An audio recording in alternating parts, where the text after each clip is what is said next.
And again, I was around him and Cassie. I just You because never, you don't you see never it, felt that energy. just because you don't see it does not mean it doesn't Not happening. exist. Yeah. So it was interesting when they led with the whole story of me talking about him telling her he wanted to shave the side of her head, and I just didn't think that that was right. That they used that clip of what I was talking about to try to insinuate that he was like overly controlling or you know what I'm saying? Because at the end of the day, this is a mogul who sees things and understands how to manifest and bring things into fruition. He watched this woman with this hair, and he came and told his lady, "Hey, baby, yo, I want you to do X, Y, Z." And she was like, I'm looking at her like, "You gonna do that?" Because I just couldn't see it. But then when I looked, I was like, "Oh, well, she's beautiful enough to pull it out." So when she hit me with the picture 2 days later, I was like, "Oh shit, she did it." And it worked. And when she did it, so many women followed that trend. So I never told that story to support the narrative that he was doing things to her. You kind of get what I'm saying? So I still, to this day, I didn't understand why they used that to lead with it. So I haven't even spoken with Diddy since any of this. So who knows? He could probably hate me. He could feel like, yo, why you was out here putting it out here like that? And that was never the case. So I've been to parties. I've been to parties in Vegas with him. I mean, everything was cool.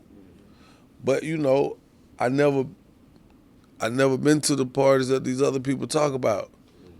Just being straight up, I didn't even know they existed. You know, you hear people tell tales, but hell, I done threw parties and people like, boy, I heard y'all. Boy, ooh, I heard y'all. What you heard? Boy, they say that thing was crazy. Well, what made it crazy? Other than you giving me it was crazy. That thing was lit. They say, boy, it was up through there. But what did you hear? Did somebody do something that stood out so much that you can't believe you missed this party because one guy had 10 girls by it? So like, what did you hear? So, you know, when I hear these stories, I'm just like, whoa. And you know, it starts to make me think like somewhere in there, when it comes to our culture, man, some of our, let me word this right, man. I just feel like some of the staples in our community, some of these leaders, some of these people who have fought, you know, countless hours, countless fights to see certain things happen for us. When I see them get their legs taken from under them, you know, I don't just be like, yeah, you did the right thing. Because then I start asking, was there another narrative there? Because a lot of our gatekeepers, the gatekeepers with notoriety, the gatekeepers with status, the gatekeepers with influence, the gatekeepers with the money, the power, the respect, all the things that could be used to change certain narratives, all the things that could be used to make a better way or stand in that doorway and keep their foot in that door so other people that look like you and I can walk through that door successfully without all the challenges and hurdles that they had to succumb to be in the position they're in. So I question certain things, and I'm not saying that, oh, it's a conspiracy theory, somebody's trying to take Diddy out, but I was around for a long time, bro. You know, I remember an incident. And I didn't see a lot of things like that. Yeah. That don't mean it didn't happen, but I just, you know, You didn't see that. You know, we went to D.C. one year with you for Howard Homecoming, and I think you were moving around. Lit. Yeah. And you was in the Rolls Royce, and I think you ran into Diddy. You know what I mean? And he just, you know, it seemed like he just. I was with my African partner, Ola. Ola. Shout out to Ola. Yeah. I was in the Rolls Royce. Yeah. And I mean, it seemed like he you know, you doing your thing. You seemingly are in his city in D.C. because he went to Howard. Yeah. And, you know, you were just moving around. What did he say to you that night? You know, whenever me and Diddy talked, man, he always just gave me like, he just always talked to me like a big brother, man. It was never like,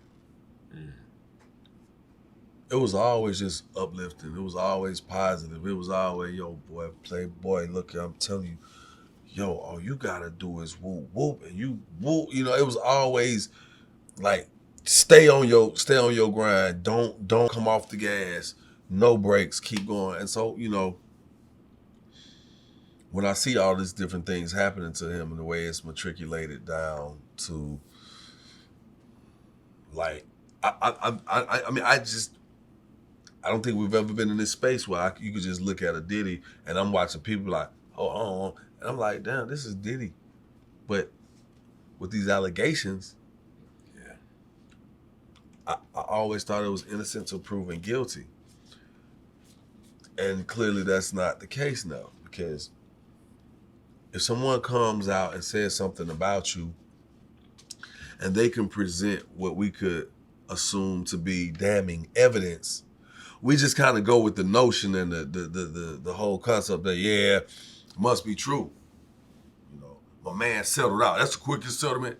Well, they had to, in a sense, because she didn't just sue him. She sued these companies who had these insurances for rainy days as such. So was it out of his control that this claim, the suit, got handled right away? It might not even been in his control. He could have been like, yo, hold up, no, hold up. They're like, sir, Mr. Combs, listen, with all due respect, here's what we have come up with. Here's the criteria that says that if we do this and get ahead of this speeding train, we won't have a derailment, okay? Oh, all right. They reach a settlement in Cassie and Diddy's lawsuit. And we like, oh, snap. He must have did it. Or not just must have did it. There must be truth to what she's saying in some of the things that she's alleged he's done to her. You start feeling that way. Like, it's so interesting because there's certain tactics and protocols that are in place when you start talking PR and PR crisis. Right now, you get a mixed signal. Man, Osei slapped me. Breaking news. Osei, the dark secret, allegedly slapped the shit out of Young Jock. Osei don't say nothing. Bro, you ain't gonna say nothing? I ain't giving it no life. Somebody like, yeah, he guilty. He ain't even saying that.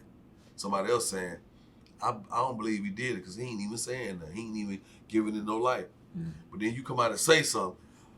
He guilty. He talking about it. Or somebody else say, nah, I don't think he did it because he defended himself. So if you really think about just the way I just gave you the different scenarios on either end, we don't really have what is the protocol. How do you handle certain things?